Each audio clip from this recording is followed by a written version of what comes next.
Велислав е чист и се чувства добре! Аз съм Никола! Никола е чист и се чувства добре! Аз съм Христо! Христо е чист и се чувства добре!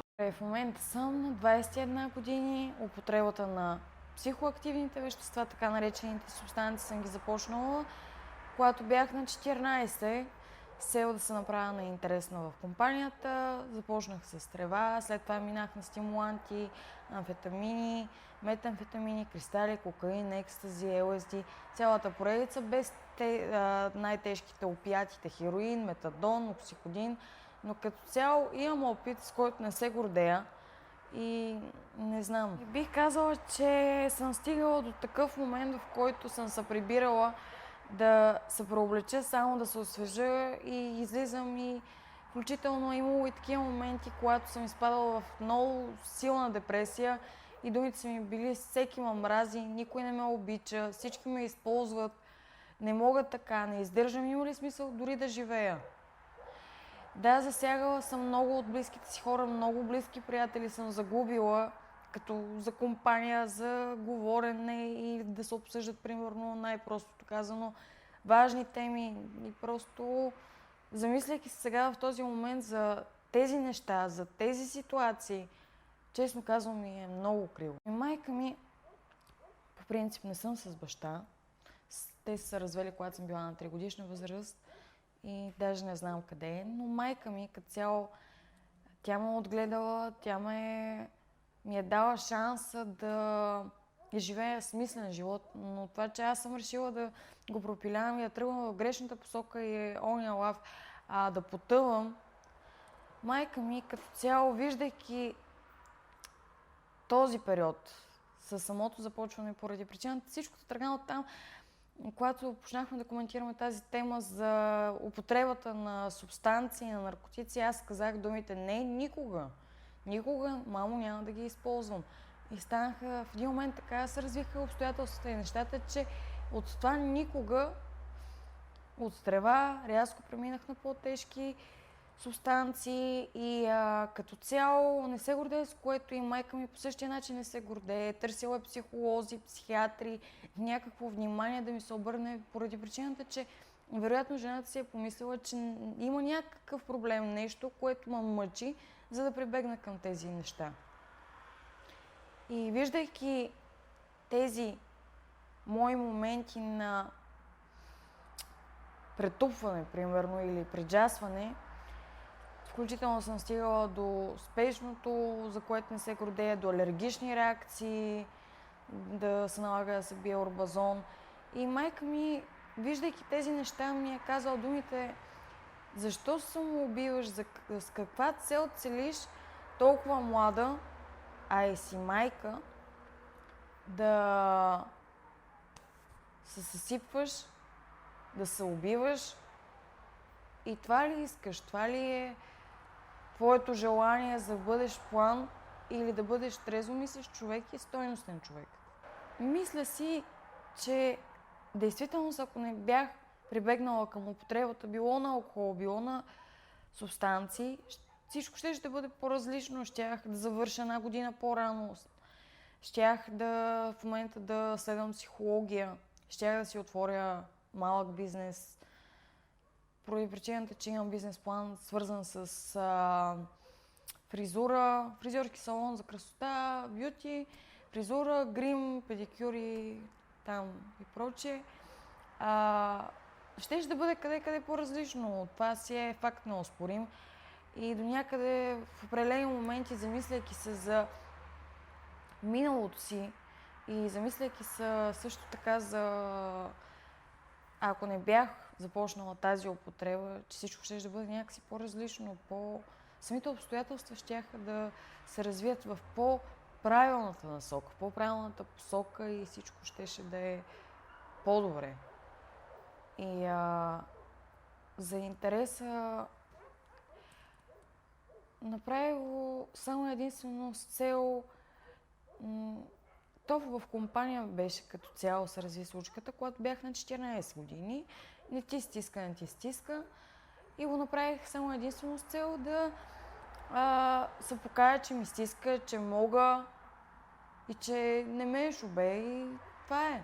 Чак сега, тук, на това място си давам действително реалната, истинската оценка, че самия ми посек към тези психоактивни вещества и субстанции или от една зависимост на другата зависимост не са ме докарали до нещо прекрасно, нещо хубаво, нещо смислено, точно обратното са ме сринали някакси в много от моментите, случаите или ситуациите съм била на колене, буквално.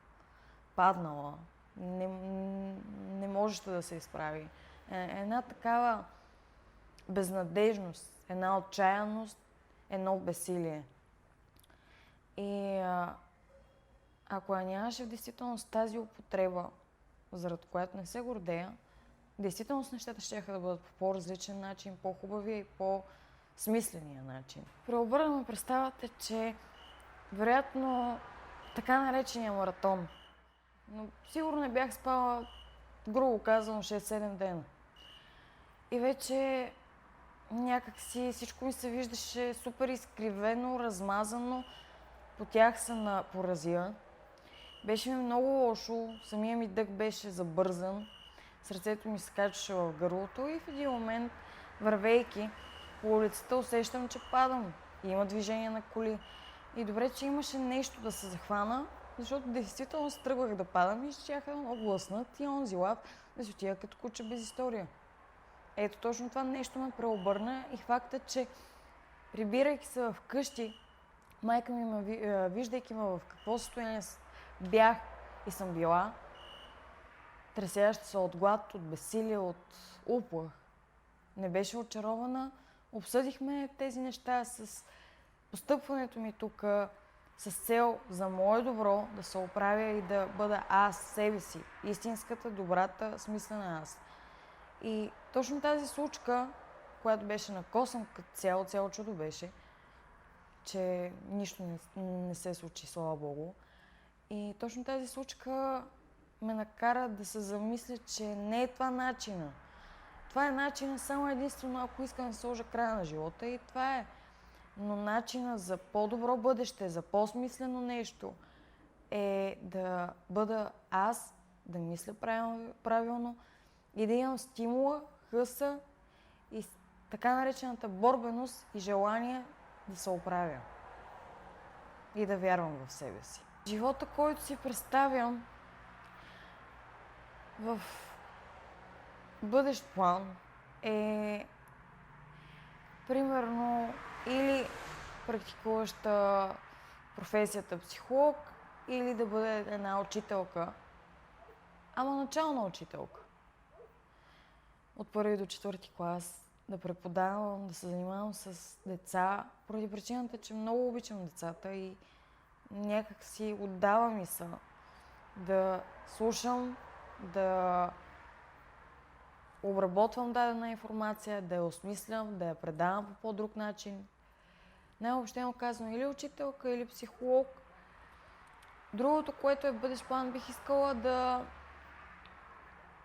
имам възможно най-светлото бъдеще, поради причината, че не съм само аз.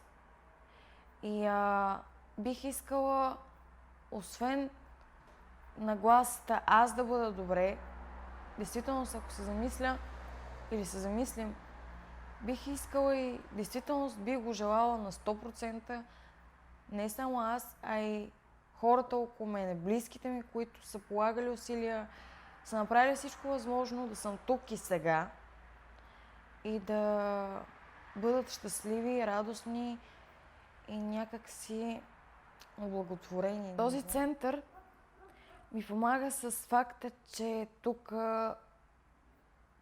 не е като на други места. Тук някак самия стил на лечение, с една така нагласа на семейство, на братия, сестри, споделяме си и всеки се слушва един друг за проблемите си, ситуациите, в които е изпаднал. Примерно, ако е тъжен, ако е разстроен, ако няма какво да направи в определени моменти, не знам, иска помощ, иска съпричастност, иска съчувствие и някакси една емпатия, някакси едно влизане в положение и ония лав, да влезеш в неговите обувки, да разбереш той как се чувства.